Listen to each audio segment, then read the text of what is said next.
This is the Fitbit Charge 5. It's one of the best fitness trackers you can buy, but at $150, is there a cheaper alternative that's just as good?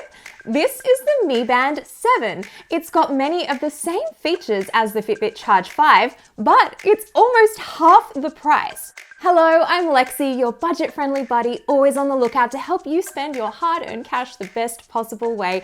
And I'm going to compare a big-name fitness tracker to a less expensive alternative to see which is worth the cash. I've provided latest pricing and availability of both of these trackers linked in the description, plus chapters so you can skip straight ahead to a specific section.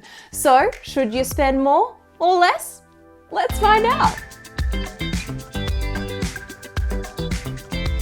We're going to kick things off by looking at the design, the comfort, and of course the screens on both of these trackers. Starting off with the Mi Band 7. Let's take a look at this specimen. Now this one has a color 1.62-inch display. It's a touchscreen and it has the option to remain always on. Navigation is super simple. You swipe up and down from the main clock face to see things like your notifications from your phone, apps, workouts, daily health metrics, and then swipe left and right to be able to see things like your music controls and the weather. The Fitbit, on the other hand, see what I did there, has a color 1.04-inch AMOLED display, so it's a little bit smaller than the Mi Band. Navigation is pretty much the same as the Mi Band. It also has the option to remain always on, and you can double tap on the screen from any screen to get straight back to the clock face, which makes it super simple. Both of these are super comfortable to wear all the time, and the idea is you'll probably end up wearing these 24/7 to track your activity throughout the day and your sleep at night. I would say the Mi Band is probably slightly more comfortable than the Fitbit Charge 5 just because it's slimmer. The Mi Band pops straight out of the strap, so you can change up the look with a different color or a design. The Fitbit Charge 5 has quick release buttons, so you can do the same thing. It just has straps rather than a fully integrated design like on the Mi Band. Now the Mi Band obviously has a slightly longer screen, so this means you can fit a little bit more onto the display. And I really found this was helpful when I was looking at things like notifications and things like text messages. I could see more of the message on the Mi Band than I could on the Charge 5. But overall, in terms of readability, if you need reading glasses to see smaller screens or smaller text, you're probably going to need to pull them out for both of these fitness trackers because the text size is not adjustable. Now, both of these are bright enough to see in broad daylight, outdoors in bright sunshine, but neither of them have an automatic brightness sensor. You will need to go into the settings and adjust that brightness manually. This wasn't too much of a problem on the Fitbit because that medium or normal setting was easy enough to see.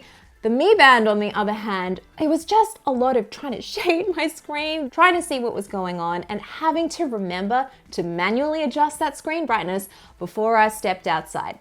Ain't nobody got time for that. Now let's talk about GPS first up. The Fitbit Charge 5 does have a built-in GPS. The Mi Band 7 does not. This basically means you'll need to take your phone with you when you are doing an outdoor workout if you do want to track things like your overall distance, your route information, whereas you don't have to take your phone if you're using the Charge 5. Considering that most new fitness trackers do have built-in GPS, I was a little bit disappointed. Both of these have high and low heart rate alerts. They also have a blood oxygen sensor on board and they can monitor your heart rate 24/7. They also monitor your stress, but they do this in a slightly different way. The Mi Band 7 uses things like your heart rate to calculate whether or not you're stressed, whereas the Charge 5 has an additional sensor on board, and this is called an EDA or electrodermal activity sensor. This is basically measuring minute changes in sweat and taking into account other factors like your heart rate to determine how stressed you are. While I don't think the stress measurement on either of these is essential, you might find it's actually really helpful to tell you how you're feeling. Now let's specifically talk about the workout tracking on each. On the Mi Band 7, there are, no joke, 120 different types of workouts that you can track. It's not a typo, I didn't say that wrong. Yes, 120. And let me read you some of the abridged list. Walking, outdoor running, cycling, jump rope, yoga, dance, archery, HIIT, core training, hula hooping, polar bear dancing, chess, tug of war, playing with your dog, kite flying, square dancing, Zumba, folk dance, billiards, and more.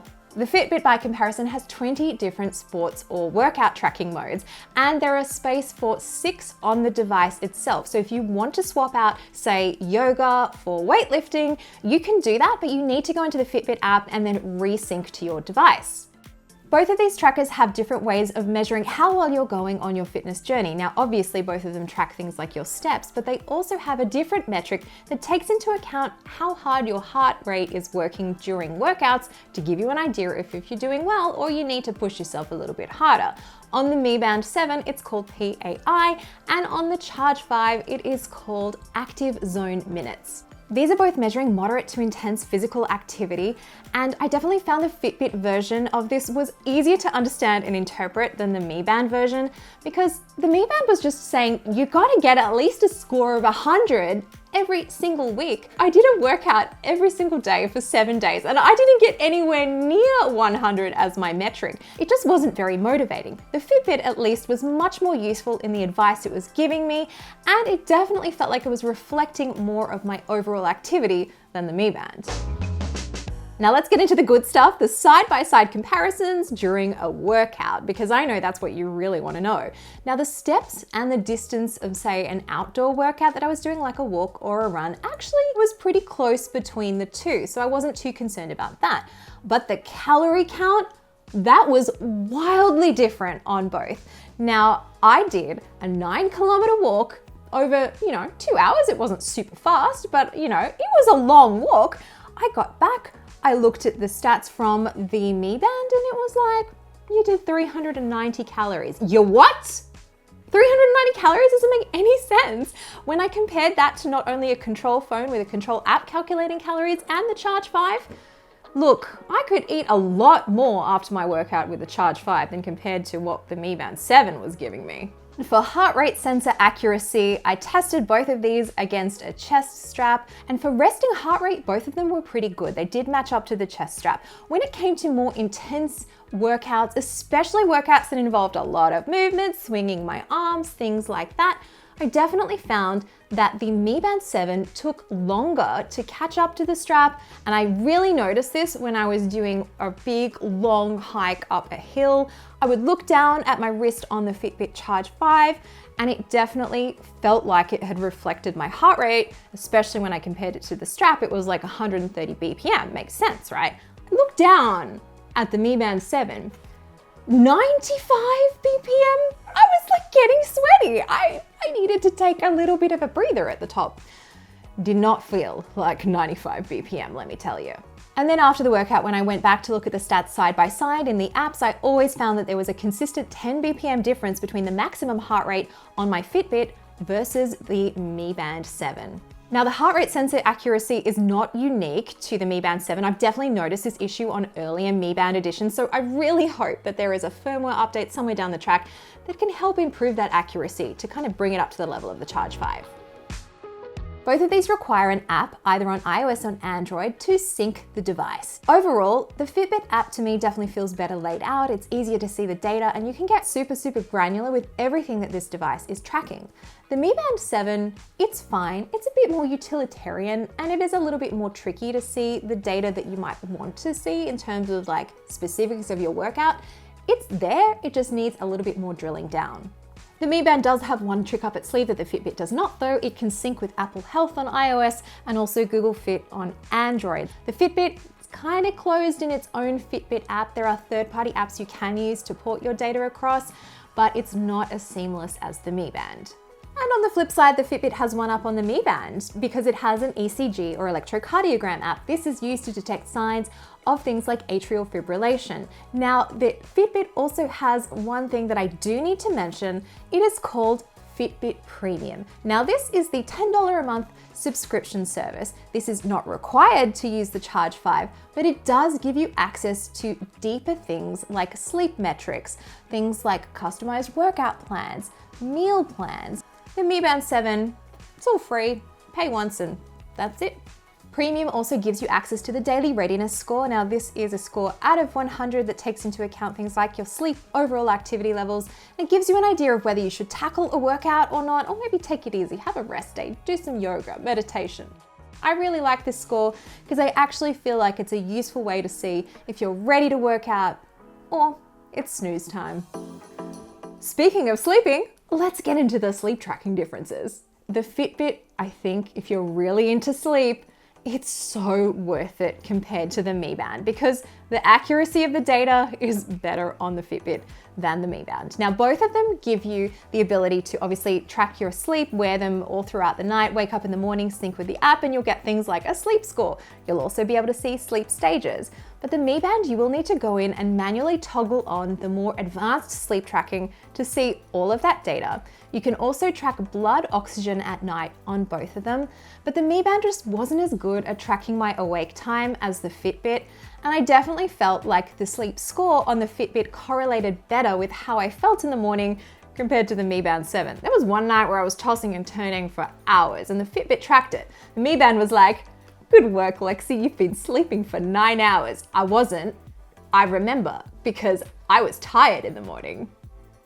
The Fitbit will also have a sleep profile after a couple of weeks of wearing it, and the good news is, at least both of them, you can track naps. Let's get into the smart features on these fitness trackers. Now, while they might not be as fully fledged or well-rounded as, say, the smart features on a smartwatch, they still actually probably do a lot more than you might think. Both of them can obviously receive notifications from your iOS or Android device, but if you're paired with an iOS device, you are only going to be able to see notifications come through. On Android, you can also customize some quick responses that you can tap and send from your wrist. You can also do the basics like see the weather and set an alarm. The Mi Band actually one-ups the Fitbit in many ways on the smart features front.